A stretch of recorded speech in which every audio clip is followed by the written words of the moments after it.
To understand the relationship between Israel and Saudi Arabia, you first need to know how Saudi Arabia became a country.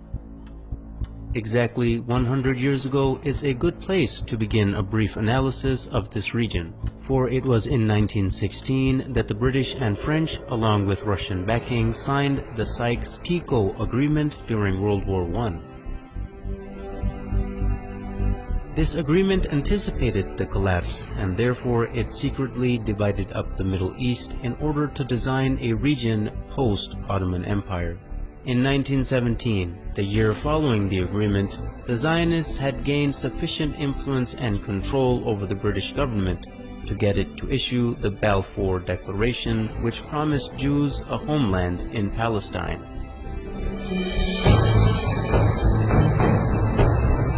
Even though the population of Palestine was at the time 85% Arab and only 7% Jewish.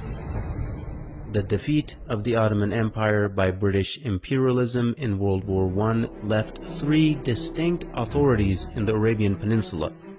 In the west, the Sharif of Hijaz; in the north, Ibn Rashid of Hayl; and in the east, Amir bin Saud of Najd with his religiously fanatical followers, the Wahhabis. Britain got the most help from the Sharif of Hijaz, who led the Arab revolt against the Ottomans and helped the British defeat them. In return for his support, the British had agreed and promised him the establishment of a single Arabian country from Gaza to the Persian Gulf. After the war, however, Britain did not keep its promises. Instead, it drew up the Sykes-Picot Agreement and issued the Balfour Declaration. The Sharif was discontent with this betrayal and told the British that he would never sell out Palestine to the Empire's Balfour Declaration. He would never allow the establishment of a Zionist state in Palestine or accept the new random borders drawn across Arabia by British and French imperialists. At this point, T.E. Lawrence, famously known as Lawrence of Arabia, was dispatched to bribe the Sharif and buy his support. When this didn't work, T.E. Lawrence turned to threats, which were also echoed by the colonial secretary Winston Churchill.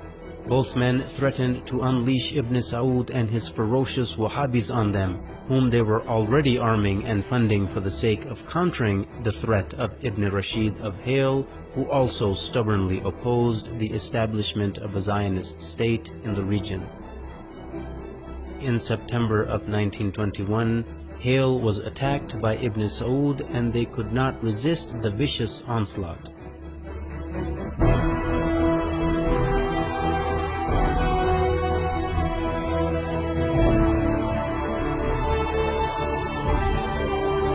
They officially surrendered in November of 1921. Hayl had dissolved into a colony of the Sultanate of Najd. By March 1924, the British realized that Sharif Hussein would not back down, so they unleashed Ibn Saud and his armies on the Hijazi territory as well. Within weeks, the forces of Ibn Saud and his Wahhabi followers began to administer what the British Foreign Secretary Lord Curzon called the final kick to Sharif Hussein, and ruthlessly attacked Hijazi territory.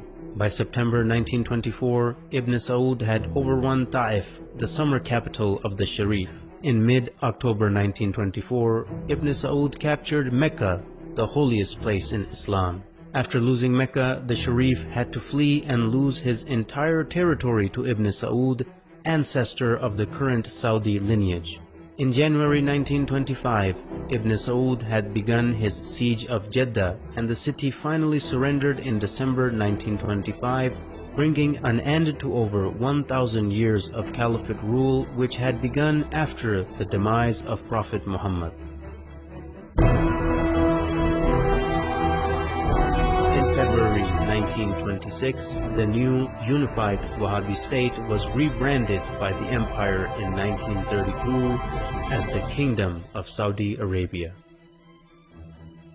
As you can see right from the start, the man who as a matter of principle opposed a Zionist state in Palestine was kicked out of his own land, yet the man who was willing to allow a Zionist state to be created was paid off handsomely and given an entire new country to exploit and dominate.